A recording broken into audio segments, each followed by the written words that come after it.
Bonjour messieurs, dames.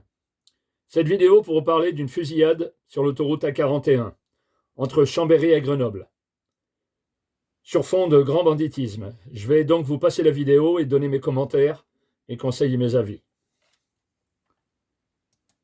La scène paraît surréaliste. Une fusillade sur une autoroute ce matin. Ça s'est passé du côté de Grenoble sur l'A41. La circulation est toujours interrompue actuellement dans le sens Grenoble-Chambéry sur cette portion de l'A41.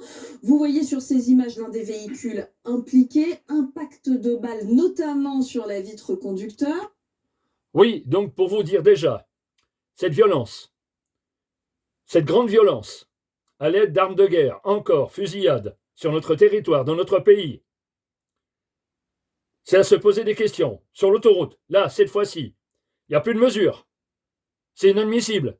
Ça devient très très grave en France, dans notre pays.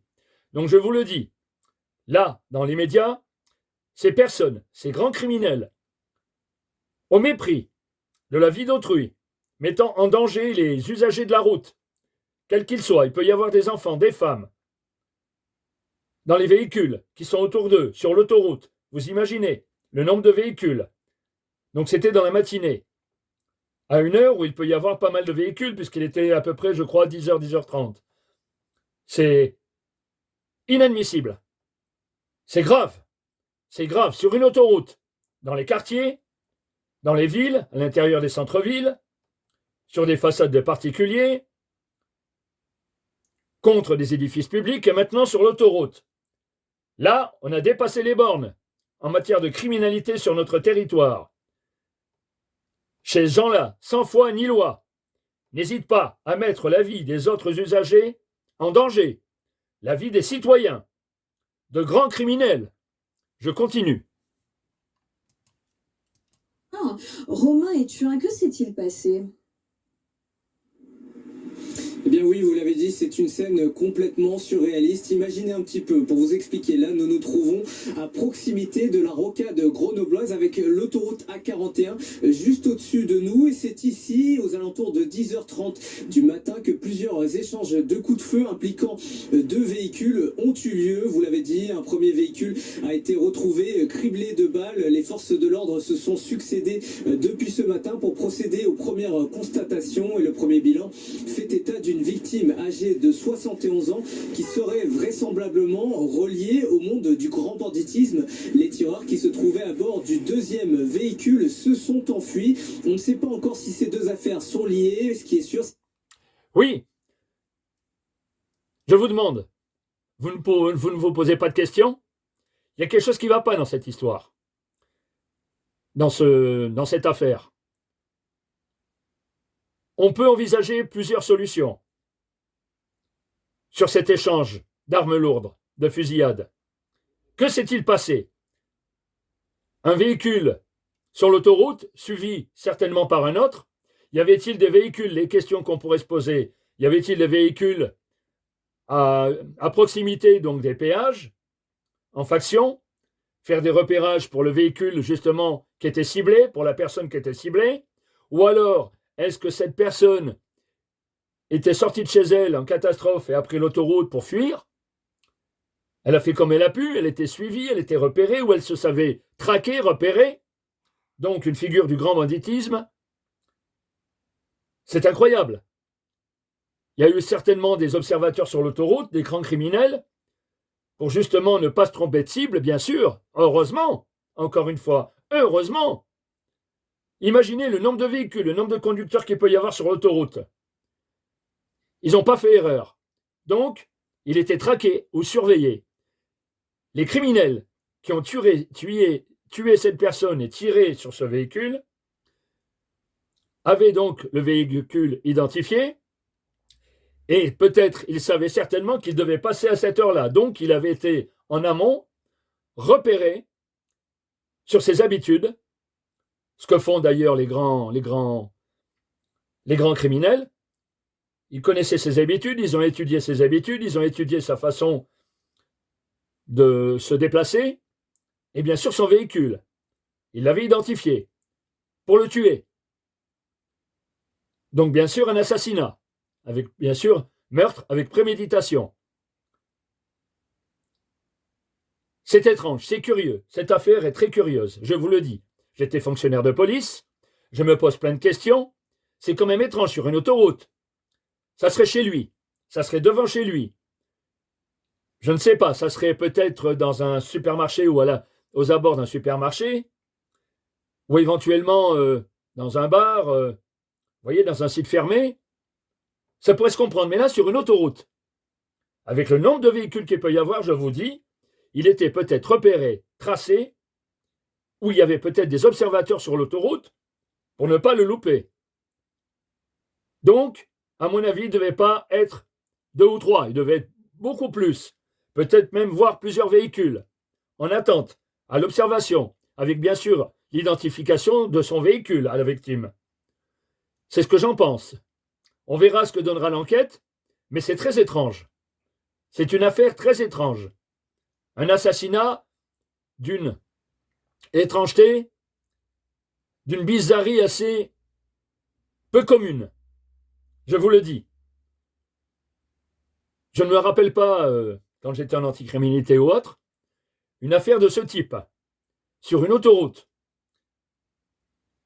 C'est comme si vous cherchiez une fourmi que vous avez décidé de trouver au milieu d'un nid de fourmis. C'est exactement ça.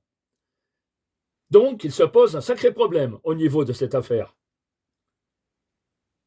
Je sais que les fonctionnaires de police vont faire leur travail, la gendarmerie, il va y avoir enquête, mais d'ores et déjà, il y a anguille sous roche sur cet acte criminel. C'était très bien organisé.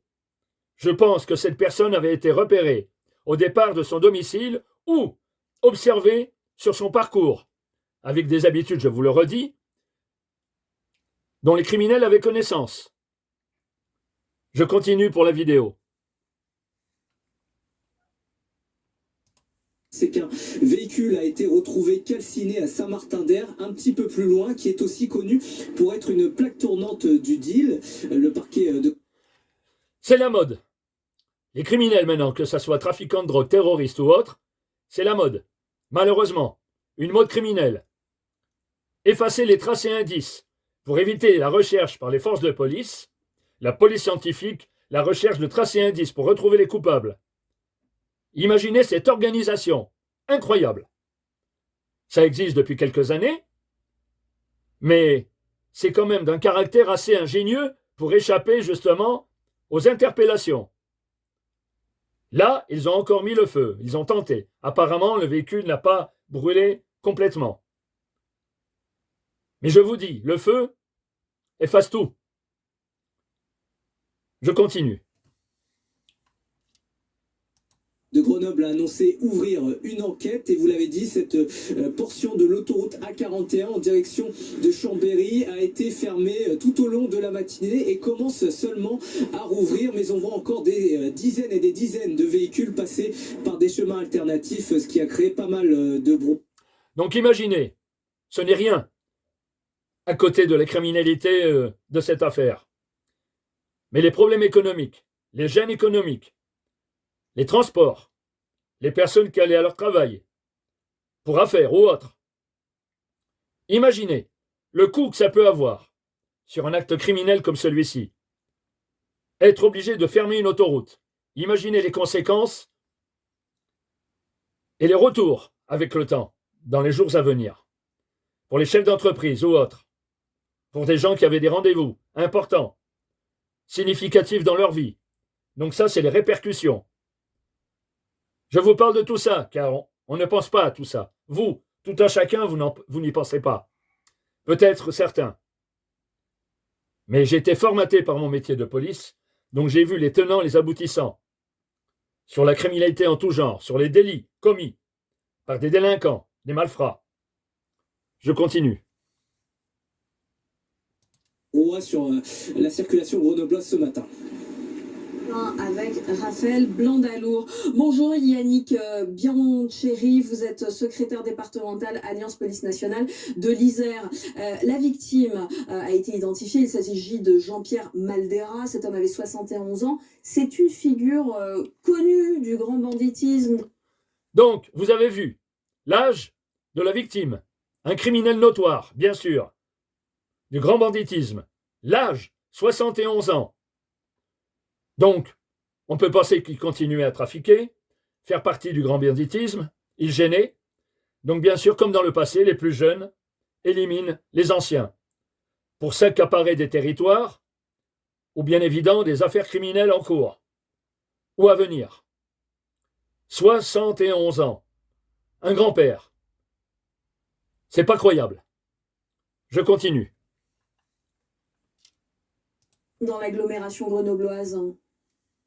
Oui, vous savez, je passe souvent sur votre antenne ou dans d'autres médias pour dénoncer le trafic, le narcotrafic et surtout l'historique grenoblois. Et bien souvent, quand on parle de l'historique du trafic de drogue, on parle par la mafia italo-grenobloise et tous les anciens mafieux qui a été remplacé successivement et on arrive à la guerre des territoires et sur les trafics de stupéfiants maintenant. Et ça faisait partie, ces personnes-là, des mafieux italo-grenoblois. Son nom était connu, reconnu, mais moi, depuis mon arrivée, je suis arrivé dans les années 2000, son nom ne circulait plus, on n'entendait plus parler de lui. Alors, vous savez, quand on est dans le grand banditisme, on met un pied dedans, une fois qu'on a un pied dedans, on n'en sort jamais vraiment. Alors, maintenant, l'enquête devra déterminer si cette personne-là était toujours en activité ou pas. Là, on est au début de l'enquête, mais oui, c'était une figure qui était connue de nos services. Donc, une chose qui me vient à l'esprit. Il continuait ses affaires criminelles. Peut-être pas. Peut-être qu'il en savait trop sur certains trafics. Peut-être qu'il en savait trop, justement, sur les affaires criminelles en cours ou à venir, sur Grenoble ou ses environs. Ou peut-être un autre coin de France, pourquoi pas, ou à l'étranger. Il en savait trop, on l'a éliminé. Voilà mon avis. L'enquête le déterminera. Je verrai si j'ai bien pensé ou pas, mais pour moi, c'est une exécution, plutôt qu'un règlement de compte. Je vous le dis. 71 ans, pourquoi pas, oui, bien sûr.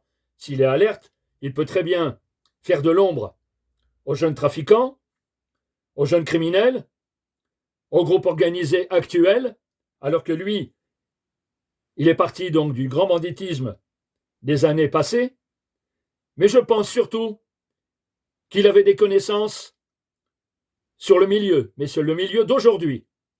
Le trafic de drogue, peut-être la prostitution actuelle. Il en savait trop. Pour moi, c'est ça. On verra, l'enquête le déterminera. Je continue, je laisse parler donc le policier en question. Les scènes de violence dans l'agglomération grenobloise sont malheureusement assez fréquentes. Là, on est une nouvelle fois monté d'un cran. Une fusillade sur une autoroute. Mais c'est la différence et c'est un peu le choc des générations. Quand on parle de mafia italo-grenobloise, il y avait une autre forme de criminalité. Il y avait de la criminalité, il y avait du trafic, il y avait du proxénétisme, il y avait du vol à main armée, mais il y avait un certain respect des règlements de compte. On n'essayait pas d'avoir des dommages collatéraux. On tuait une personne, même on respectait les forces de l'ordre quand ils étaient... Ce fonctionnaire de police, je vous le répète, j'ai été fonctionnaire de police, on parle, j'entendais souvent, moi, en activité depuis des années, ce fameux respect du grand banditisme, des anciens parrains de la mafia. Du respect? Ah bon? Du respect quand on tue, quand on prostitue des femmes, quand on fait du trafic de drogue. Il est où le respect? Parce que soi-disant, ces grands gangsters, ces grands bandits, ces grands mafieux avaient un code d'honneur. Quel code d'honneur? Quand j'entends parler de ça, quand j'entendais parler de ça, oui, j'y prêtais pas attention, jeune policier, mais avec les années, j'ai commencé à prendre conscience que le code d'honneur, c'est quand on respecte les lois, les textes, qu'on respecte son prochain, et au lieu de le tuer, on lui sauve la vie. Voilà le code d'honneur. Quel respect! Quel code d'honneur! Ça me fait penser à des jeunes délinquants, à des dealers dans les cités. D'ailleurs, quand j'ai été fonctionnaire de police, j'ai été militaire bien avant et j'étais agent de sécurité ensuite, je touchais justement cette fierté qu'ils avaient, qui était mal placée. Je la touchais parce qu'ils adoraient qu'on les mette en exergue sur cette fameuse fierté qui n'existait pas. Donc je m'en servais contre eux.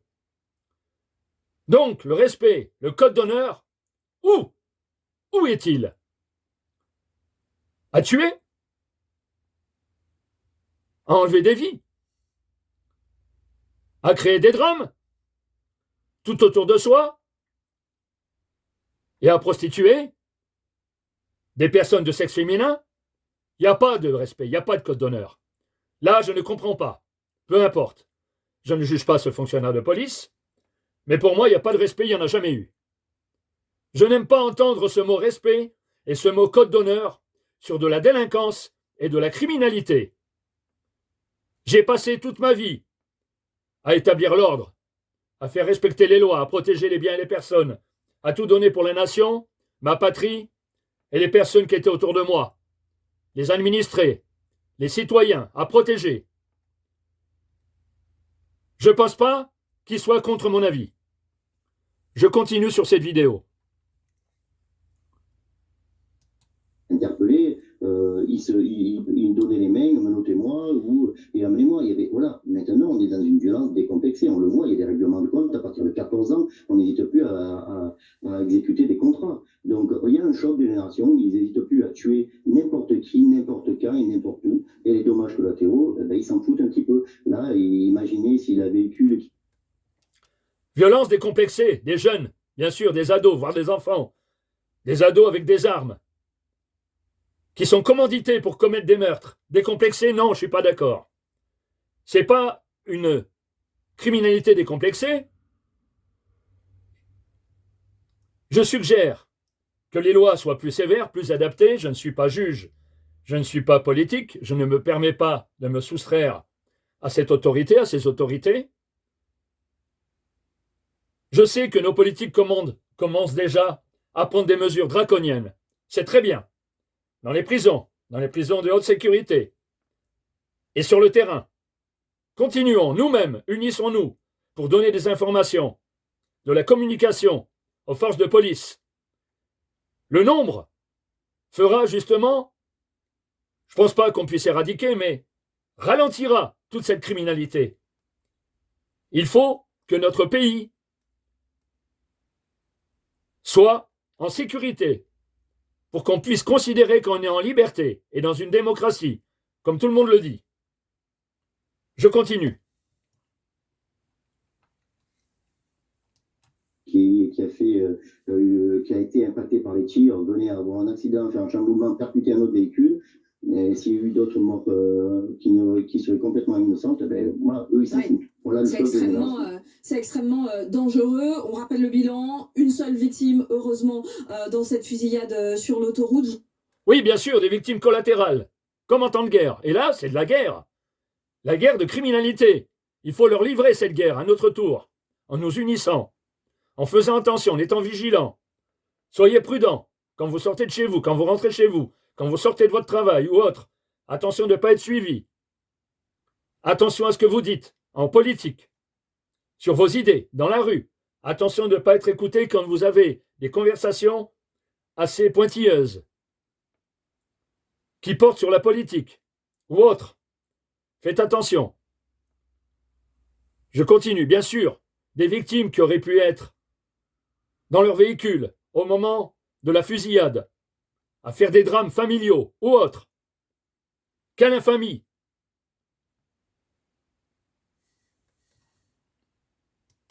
Jean-Pierre Maldera, connu pour quoi?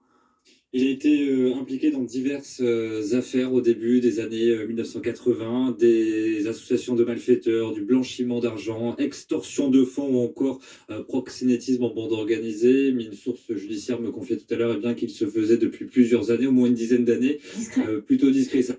Vous voyez, il parle donc de connaissance de cet individu qui a été tué, du grand banditisme, et qu'il était actuellement dans toute la discrétion possible.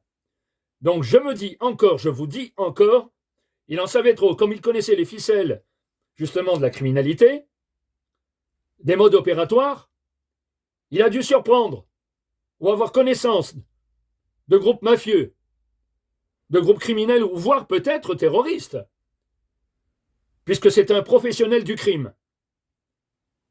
Et du crime organisé, certainement aussi. Je continue.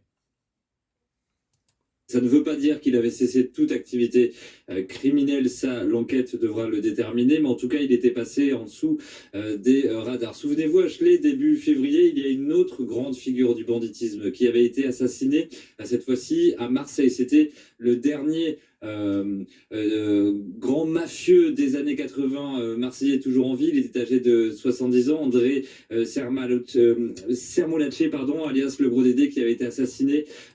Vous voyez, il parle encore d'une personne qui a été assassinée. Je pense que c'est des gens qui ont une grande expérience et qui arrivent à connaître certains mots libératoires des criminels d'aujourd'hui. Ils en savent trop, ou ils font de l'ombre, ou ils ont continué leur activité, bien sûr. À leur âge, c'est possible. J'ai du mal à le concevoir, mais pourquoi pas? Je crois plus, justement, que peut-être dans leurs activités en toute discrétion, ils ont croisé des activités criminels actuels. Et ça a dérangé. Les criminels qui étaient en face ont pris peur, donc ils les ont éliminés ou exécutés, comme vous le voulez. D'une balle dans la tête début février à Marseille. C'était un peu le même profil. On disait du Gros Dédé qu'il était rangé depuis plusieurs années. Finalement, il a trouvé la mort après 10 années d'activité à Marseille début février. Là, l'enquête, elle ne fait que débuter. On ignore les motivations des assaillants. On ignore qui sont les assaillants. Il y a ce véhicule dans lequel se trouvait Maldera qui a donc été visé par des tirs sur l'autoroute A41. Et puis, il y a un autre véhicule qui a été retrouvé non loin des lieux de la commission des faits. C'est la voiture blanche. La voiture blanche, sans doute la voiture des assaillants. On voit que cette voiture est marquée par une tentative d'incendie. Sans doute que les assaillants ont voulu détruire ce véhicule pour faire effacer toutes les preuves comme il en est d'usage dans ce type de règlement de compte. Merci Boris Karlamov. Je précise, si vous êtes dans les parages en voiture, que la circulation a repris sur cette... Donc voilà, nous arrivons en fin de vidéo. Je vous ai donné mes avis. Pour conclure, soyez vigilants, soyez prudents. Attention à vos déclarations, à tout ce que vous pouvez échanger sur vos idées dans la rue ou autre. Il peut y avoir des gens malfaisants autour de vous, avec de mauvaises intentions, qui peuvent vous juger et voire peut-être avoir des intentions de crime sur vous, ou de délit, des intimidations ou autres, s'il y a quelque chose qui les dérange. Donc soyez discrets. Donnez aussi des informations, des communications aux forces de police en toute discrétion. Aucun agent, aucun fonctionnaire de police, aucun gendarme ne donnera votre identité ou les informations que vous lui avez données. J'ai été fonctionnaire de police. Je sais que ces personnes ont le devoir de réserve et de discrétion. Je vous remercie de m'avoir écouté. N'hésitez pas à aller sur ma chaîne YouTube cqconseil.com pour voir d'autres vidéos et sur notre site cqconseil.com. Merci, messieurs, dames.